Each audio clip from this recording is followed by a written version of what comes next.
Welcome to another episode of Building a Leadership Mindset podcast. I'm your host, Nikki Cuesta, all the way from Philadelphia, PA. Super excited to be here with you guys today. Just a few announcements.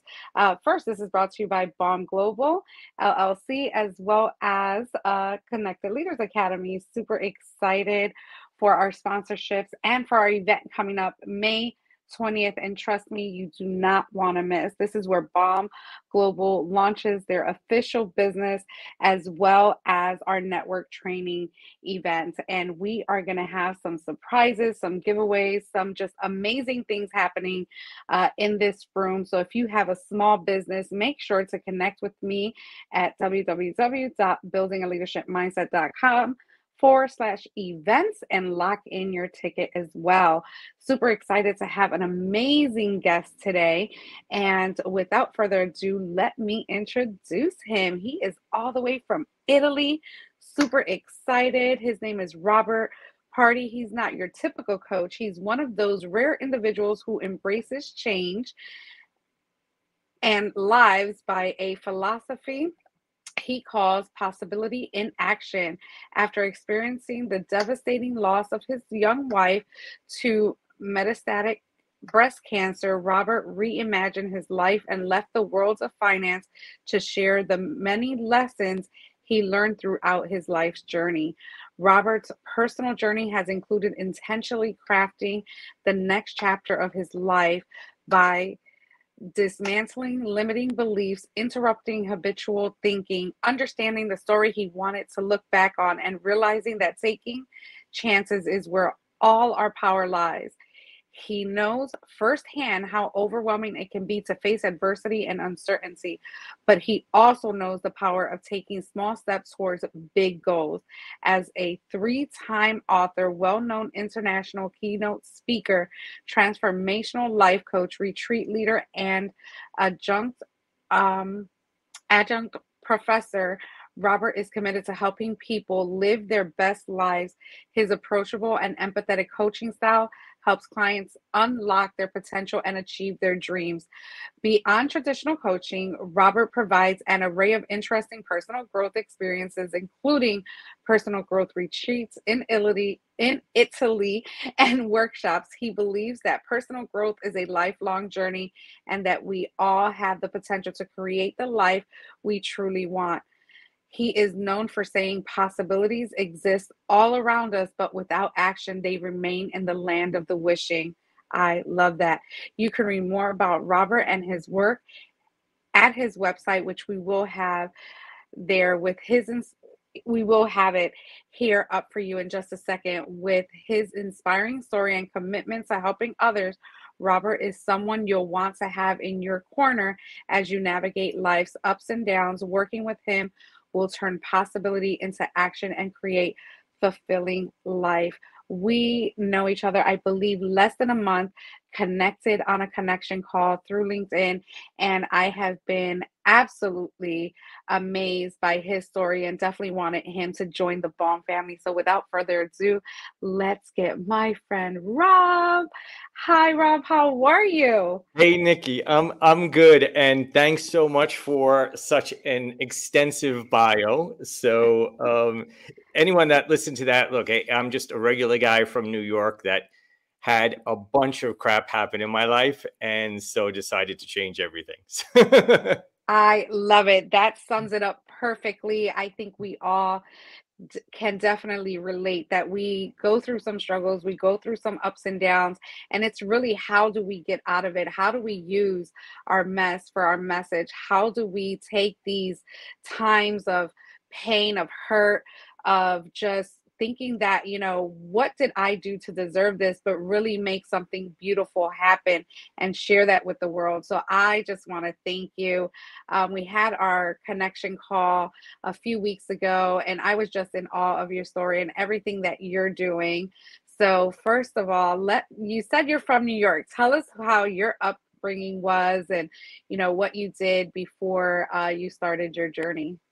Sure. Well, one thing you said, I think highlights everything, right? And you sort of summed up the idea of it's not what happens to us, it's what we do with it. So if we go all the way back to the way I was brought up, right? I was born in the Bronx. I'm a New York City kid. And I grew up with an abusive alcoholic dad. So that's where sort of my story starts. And the thing is, as odd as it's going to sound for most people to hear this, I'm so grateful for that experience. And I'm grateful for that experience for a number of reasons. But what I want people to take away right at this moment is, if there's things that have happened in your life that are difficult, sit down and ask yourself if you are proud of who you are, if you love who you are. Because if you can say that, then you have to thank all the bad stuff as well. And so the situation with my dad, while I didn't have the language for it whatsoever, it taught me a lot about grit, resilience. It taught me about uncertainty and navigating change, because I never knew what was going to happen day to day. I sort of had to create an escape plan. So as a young kid, money to me, because I grew up in the age of Ronald Reagan and Gordon Gekko and Dallas and Dynasty, and hey, money was going to save me, you know? So that was just 100% where I wanted to go. It wasn't like it was a passion. But the other thing as well, when I look back, I didn't have, as a child, a role model, but I Mhm. had anti role model, which was so powerful to sit there and say, I don't want to be like that. I got to figure out how to not be like that. And I learned, we live in a world today where everything is more about comparison than admiration. And comparison is lack. Comparison is, oh, they have what I want. Where admiration is, if they could do it, I could do it. I want to learn how they did it. So that was, in a way, what happened with me in my childhood. I read a lot of books. Read a lot of autobiographies of people that I was like, wow, whether it was presidents, whether it was whoever it was at that time. And so that was my childhood, which provided me the skill set to really pursue the idea of, I need to make money. I need freedom. I need independence. I never want to be in a situation where I feel that I'm being dominated by somebody. And funny enough, go to university and I meet the most extraordinary young woman. She was 17, I was 19, and we were we were that disgusting couple that was always together and went to each other's classes and always held hands and ate all together all the time. We were inseparable.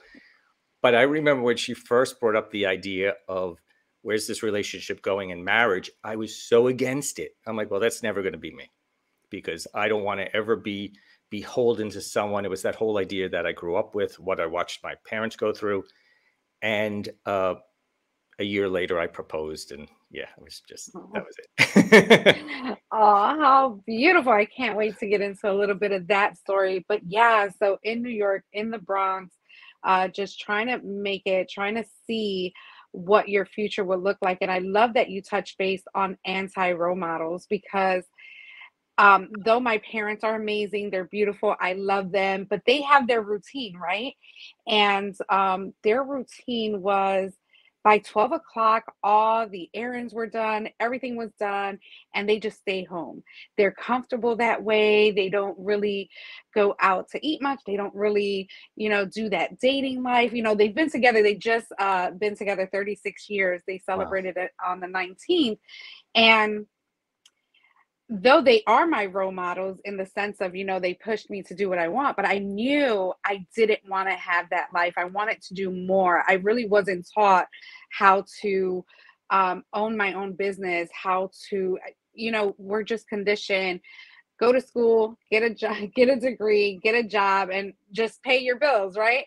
But I love that whole anti role models, because there's so many people that we can just look at and say, you know what, that's not what I want for myself.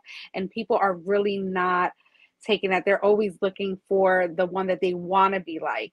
And then, you talked on comparison, which is super, super crucial to not do, especially in the entrepreneur space, in your personal life, in anything. Like, envy is not healthy, one.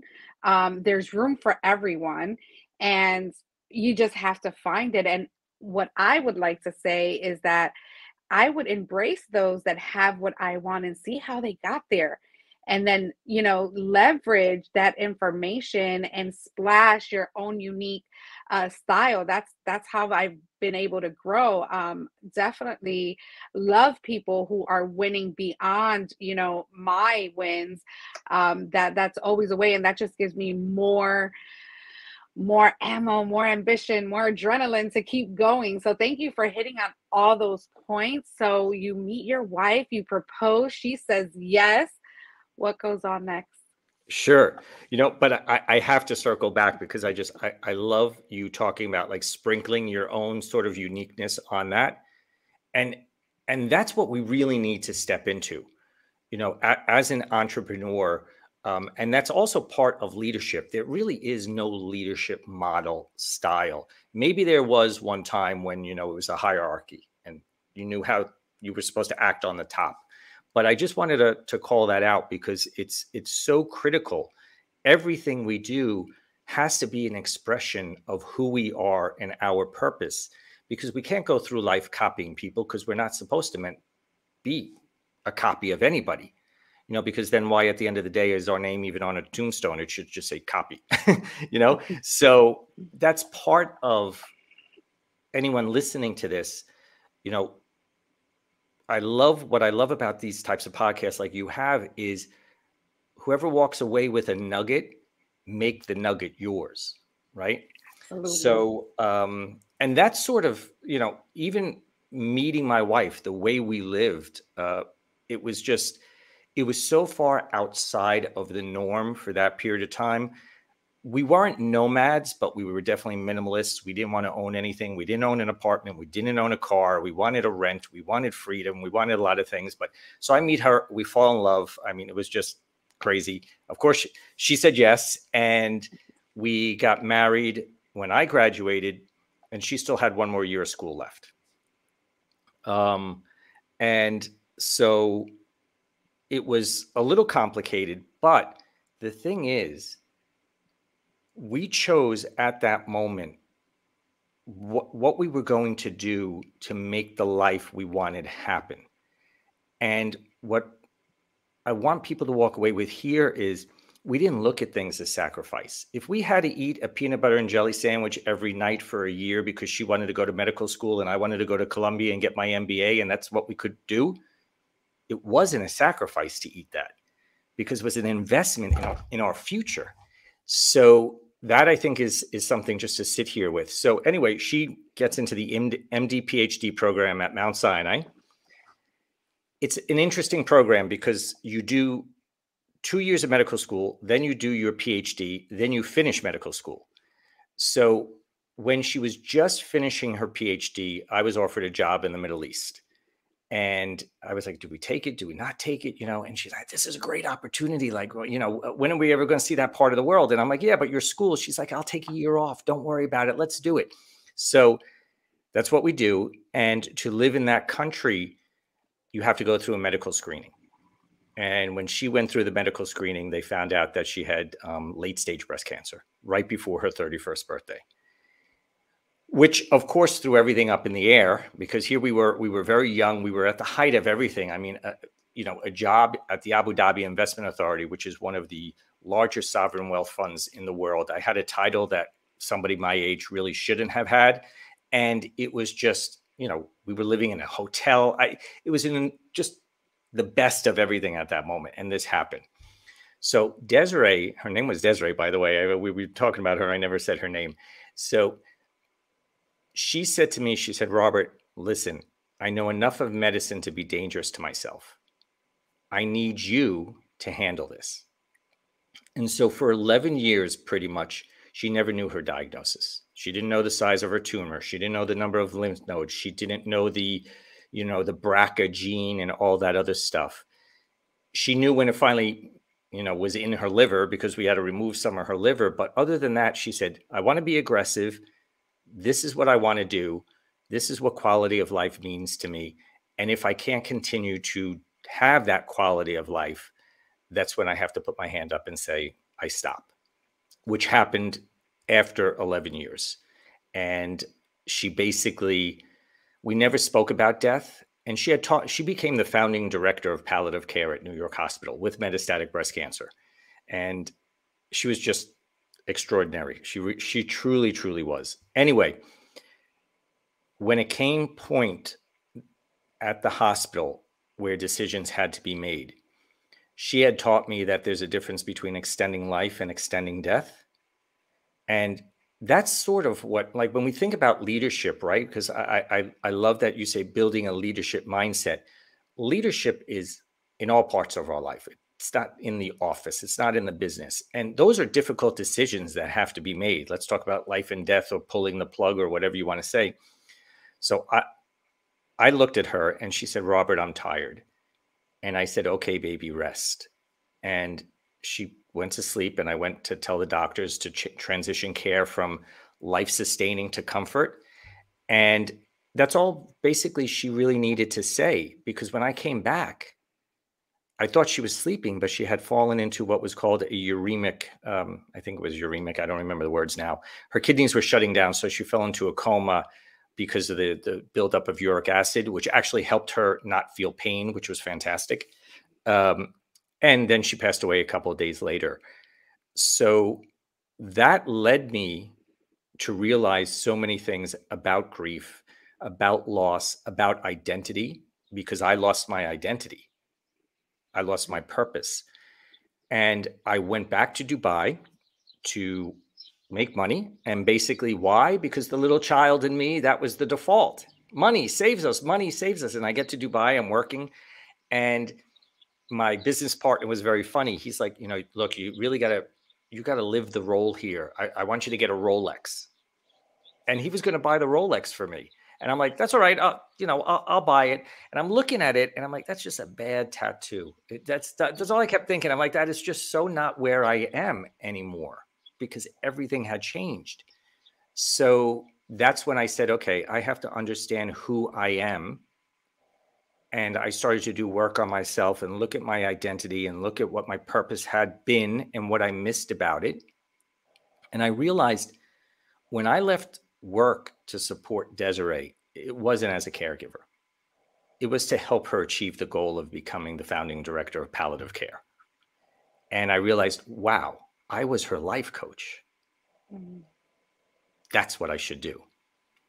And the whole Italy thing was a childhood dream. And I said, well, at this point, everything has fallen apart. There's rubble in front of me. And I have this saying that, the tectonic shifts in our life, they create rubble.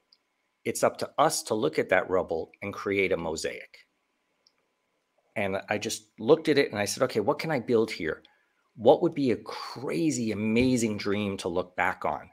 This story that when I'm older, I could say, whether it worked or not, it was going to be a different story.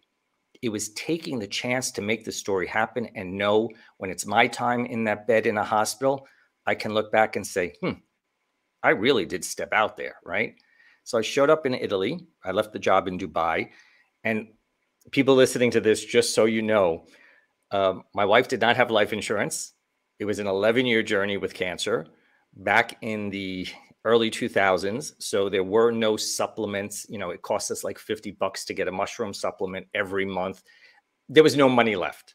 So when I showed up in Italy, I didn't speak the language. I didn't have a job. I didn't have a place to live. I didn't know anyone. I was teaching English for $8 an hour as a Columbia MBA. And that was because it wasn't a sacrifice. It was an investment to build a new dream. And that's the whole thing. Any entrepreneur sitting and listening to this right now, that is the perspective of an entrepreneur. Being an entrepreneur is not just having a business, it's building. So if you don't have a business, step and build your life. What are the investments you need to make it happen? And that time, the 10th night you're eating, a piece of pizza and it just doesn't taste that good anymore, laugh at yourself and say, I can't believe this. This is just crazy. My niece and nephew were making more money than me at McDonald's. And here I'm a Columbia graduate and I'm thinking to myself, what craziness is this? But I evaluated all the fears and I evaluated all the risks. And what were the worst things that could have happened? And raising my hand right now, the worst thing was going to live with my mother almost as a 50-year-old. Oh yeah, that would have been that would have been miserable. Think of Marie from Everyone Loves Raymond, if anyone remembers that show at all. Okay, that's my Yes. yeah, okay. So, but none of the risks outweighed the chance that I could Mm, have this dream, which I now have. I live in a medieval town of 900 people where my great grandfather came from. And I created a life coaching business. I created the Possibility in Action brand. I created the retreats. I wrote 3 books. The first one was pretty easy because it was about my wife. But it's that mindset. And a lot of people will say, I don't have the money. It's not money, it's mindset. Step mm, into the mindset first. That's exactly what you're doing, which is why I was just thrilled to be on your show, because yeah. step into that. And abundance is all around us. Possibilities are all around us. We don't need to have multi-million dollars to build things. We start slow. It could be, I don't like the idea of these side hustles, the word hustle and everything else, but it's something that you can grow into. But don't talk yourself out of something that is begging to be expressed, for sure. Oh my goodness. So powerful, Chills. I just want to first honor your wife and just thank her. And I know she's watching us now and she's just so proud. And just thank her for just living her life on her terms. Because that's really where we fall short, is because we start thinking about like, what are other people going to think? What are other people going to do? What are they going to say? Um, Knowing that these things fester inside us and they just eat us, these ideas, these desires, these wants, these needs, and then we're hit with bad news, we're hit with a loss, we're hit with just financial issues, just so many things that we just feel like, one, it's not our time, or maybe, I thought too big. You can never think too big about your life. And I just love her heart, her passion. And I didn't even know her, but I feel like I know her just speaking with you. Desiree, I just want to honor you and your life. And I'm glad that you decided to live your life on your terms. Um, Let me not get emotional here, because this is really deep. And the way you guys uh the way you decided, you said you lost your identity, but you knew that it was for a reason. You knew that you were on a mission to make sure that the rest of her life was what she wanted it to be as well. And built subconsciously, you built a life coaching program that you didn't even know was going to be part of your journey, which you actually manifested through her. So that's how life works. We have to start paying attention to the things that we're going through and why we're going through them. And you're absolutely 100% right. It's all about mindset. When I decided to step on faith and leave a 15-year career, which everyone thought like, hey, you're crazy. You have it good at this place, you've been there for so long, you have these relationships with these people, like, why do you want to do anything else? Why not? Like, I'm stuck in this box. I'm hitting the glass ceiling. I feel like I'm about to suffocate soon. I need to break out of this and create it for myself, because no one's going to hand it to me. I definitely learned through that journey that, people promise you, everything on a silver platter, but when they don't deliver, do you stay and just accept it, or do you create it for yourself? And that's what I had to do. And I felt like that's what you guys did in your journey. Like life, we have choices. We have, um, we have every opportunity to change it at a split second. If now you feel like you're down and you're out and you're in, like, I love what you said, in the rubble before you, right? Um, do we choose to stay there and just exist, or do we choose to sweep the rubble away and make that new path. So thank you so much for that. We're going to, oh my God, this has been amazing so far. We're going to take a quick break and listen to our sponsor, and then we'll be back with Rob Pardi. And if you haven't heard it, definitely go back, rewind. He has been dropping nuggets. We'll be right back.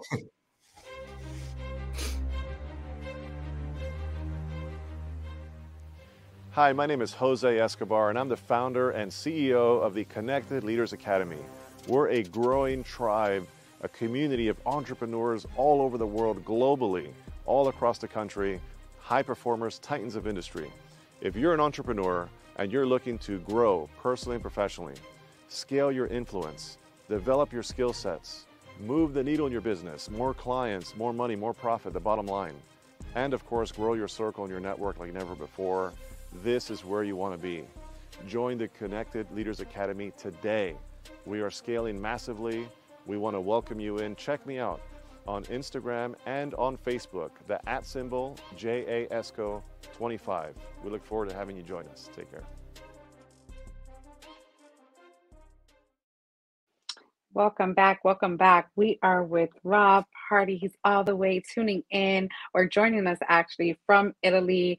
An amazing story. We just spoke about his journey from the Bronx to Italy, and some heartfelt loss on his journey with losing his wife. But you said something here on your bio, and I have to re-highlight it again because it's just popping out at me right now. And that you know firsthand how overwhelming it can be to face adversity and uncertainty, but you also know the power of taking small steps towards big goals. And that's really all it takes. First is just get started. If you have that idea festering, get started. But you're also a three-time author. Tell us a little bit about how that started. I know you said your first book was about your wife. Can you tell us the title and how the other ones came to play as well?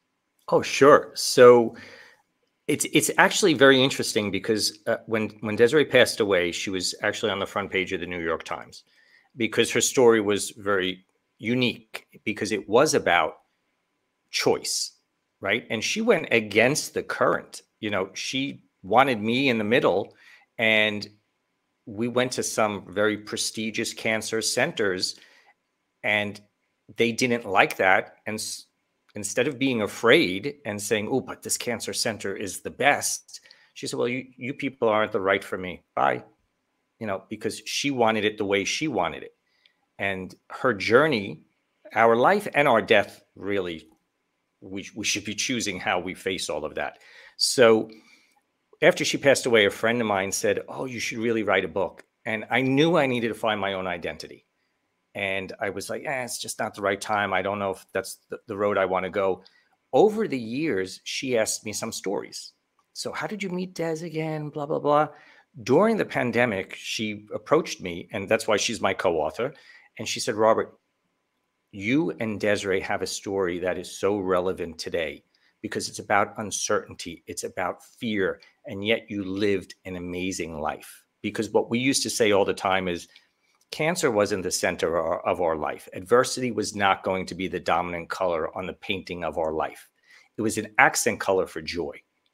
And that's the way I lived. That's the way we lived. And so I said, "Yeah, but you know, Phyllis, I don't even know where to start." And she said, "Here's 25 pages. I wrote down your stories."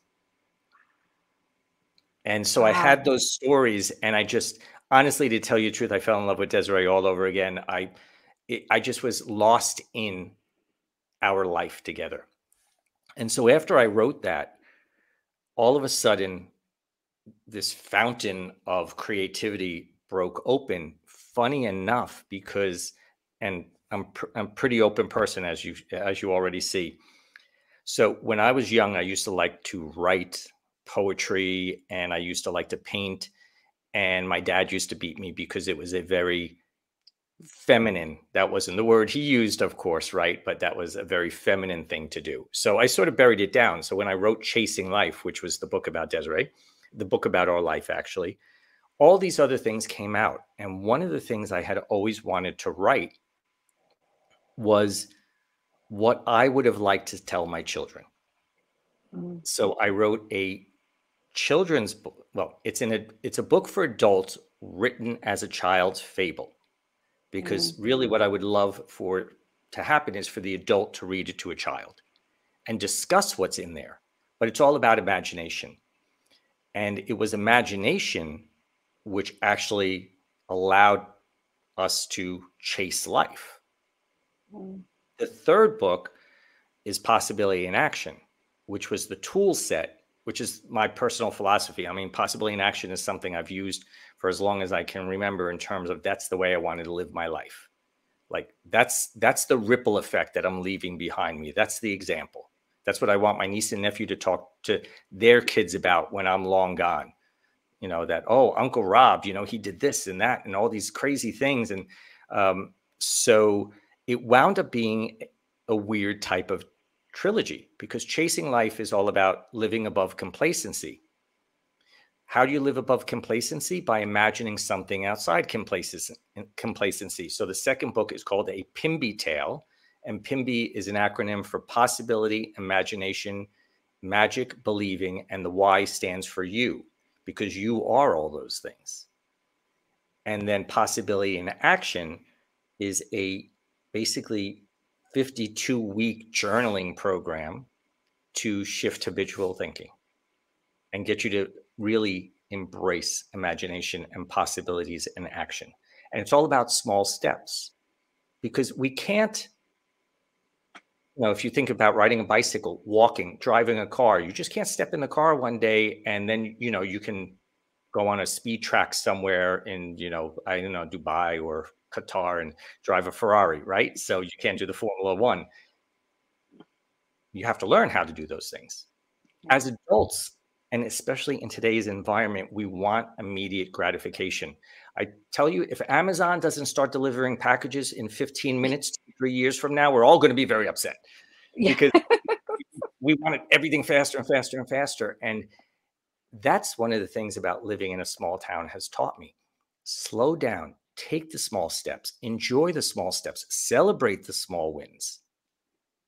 We do that throughout our whole lives. That's Absolutely. all exams when we're in college, and as we're building things and we move up in our career. But then we get to a certain point that maybe it's because we're a little more aware that maybe time is running out, but we never know when time is really running out. But celebrate the small wins, take the small steps, keep a calendar where every day you can put an X on what you accomplished that's bringing you to the long-term goal, because you may never get to that long-term goal. And that's fine, because it's the fun of building it. At least that's what I think is so important, because we never know when our story ends. We want to believe we do. And so if we stop focusing on that long-term goal and we bring it back to the small wins, we bring it back to what we're doing today. And what I tell my clients is the goal, that big goal, is who you are and how you want to live. It's your lifestyle. It's not just a job. It's your whole lifestyle. Okay, we know what that looks like. Let's reverse engineer it. Who do you need to be today to live that? And Absolutely. then, okay, check mark, X mark, whatever you want to put on your calendar, that you've become closer and closer to that person. And then you're becoming the main character in the story of your life. You are crafting the whole narrative. You're not just the main character. You're the director, the set designer, you're the screenplay writer, you're everything. Don't give that power away to other people or expectations of other people. I love that. That is so awesome. You definitely speak my language for sure.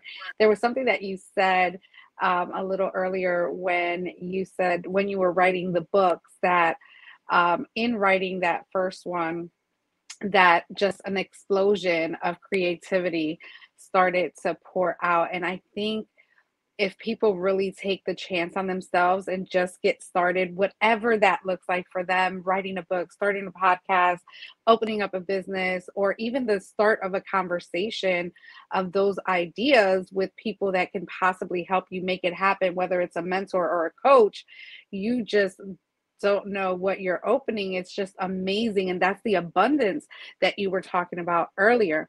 The opportunities, once you just open your mouth and you just go in, say what you want, go into action, it does not stop. It's just a continuing wheel that you go on, and a journey. And I am a true testimony. You are a true testimony.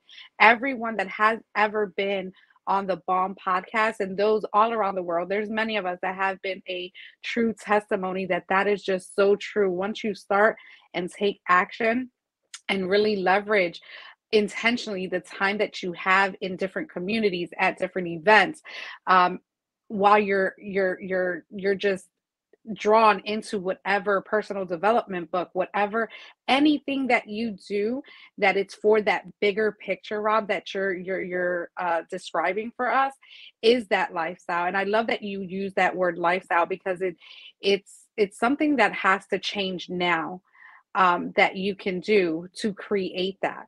You don't have to say, okay, well, I'm not, I'm just not worthy of having it. I always been dealt the wrong deck of cards. Like, when you're dealt that wrong deck of cards, you're not thinking like, I'm done, it's over. Now you have to think about, how can I use the deck of cards that I've been dealt for my advantage? So thank you for pointing that out. That just kind of, I was like, oh my God, that's so amazing. But you have hit so many points. Give us, where can we get these books at? Oh, Where sure. are they? Yeah, absolutely. Okay, but before I do, because I enjoy talking with you. For those people listening, we were supposed to have what, a 30-minute call the last time like our introductory call. We were talking for like Yes. over an hour, because it was just we hit on so many things. Amazing. So, the whole thing about taking action and the ball keeps rolling. It's us that stops the ball. It's our mindset that stops the ball. Those obstacles, those distractions, those whatever, requires us to take on a new identity. So like you were saying, that deck of cards. So you've been dealt this deck of cards. All right. Take on the identity of someone that's going to play that hand to the best they possibly can. Right. Instead of complaining and it's funny, because in my last book, Possibly in Action, there's actually a little chapter about deck of cards. So it's one of those things. But it's just like somebody that wants to stop smoking. They tell themselves, oh, I need to stop smoking. I need to stop smoking. I want to stop smoking. I want to become a non-smoker. I am becoming a non-smoker. Take on the identity of what the result is going to be, not what you're fighting against. And that's how I truly believe that's how my wife lived as long as she did, because she didn't take on the identity of cancer. She took on the identity of someone living around a disease. That's that mindset I want people to take away from our conversation. As for the books, they're all on Amazon. So you could just like go to the author page, Robert Pardi. They're all there, Pardi. But it's Chasing Life, A Pimby Tale, and Possibility in Action. Those are my books. I love it. I'm definitely going to get those. And then when I read them, we're going to have you back and have another conversation, so that we can touch base on those things. I would love to hear or read that love story that you have, and just that journey that you guys went on. I think it's definitely puts life in perspective for us that take for granted the time that we have here, and we're really either wasting it away, not doing anything with it, not serving our purpose. And the worst part you can do is leave this earth with those talents and gifts that you never showed the world. So you're basically robbing others of that moment in their life to make a change. We always come across these people that, come into our lives, whether it's for a season or not. And we're like, wow, if I never went to that event, or if I never went to that party, that, school, whatever it is, and I never met that person, I would not be where I'm at today, whether good or bad. Because if it is bad, then that's a lesson of what you also have to take in to make those decisions for the future.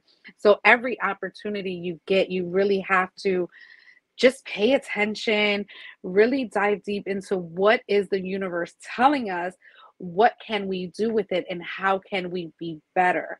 I just love everything about this conversation. This has been amazing. How can people get a hold of you? So the best thing is just to go to my website, right? Or on LinkedIn. I am on Facebook and Instagram and Twitter, sort of, but I don't really hang out on those platforms. I hang out more on LinkedIn than anything, but they could just go to my website. One thing I wanted to say, because we were talking about small wins.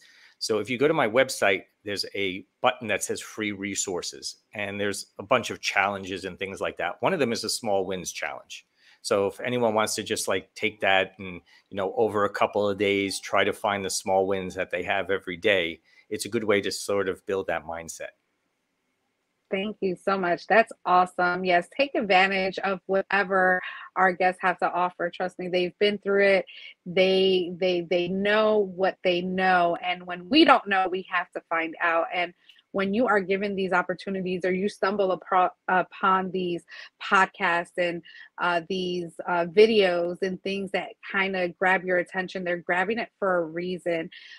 Whether negative or positive, you really need to know, because it's going to give you a chance to create an opinion, create a thought, and that's where you build your core values. What do you believe in? What don't you believe in? And what can you do to make yourself better?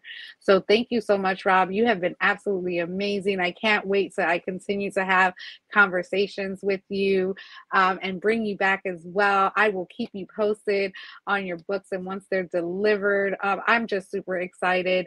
Thank you so much for joining the BALM family. So now we are attached at the hip. So we will be connected forever, because that's what I'm all about. I'm all about just building authentic, true longevity, long lasting relationships, friendships, partnerships. And that's what life is about. We shouldn't be doing it by ourselves. But I'm going to give you the last few minutes to just share any words of inspiration. What do you want to leave our audience with? And you have the floor. Wow. Well, first of all, I can't wait to come back again. And for sure, we're definitely going to stay in touch. So I think what I would just want people to walk away with here is that it's taking the first step that is the most difficult, because it's foreign to us. We are habituated. Our whole life has been built by habits, beliefs, practices, a lot of them that we don't know about.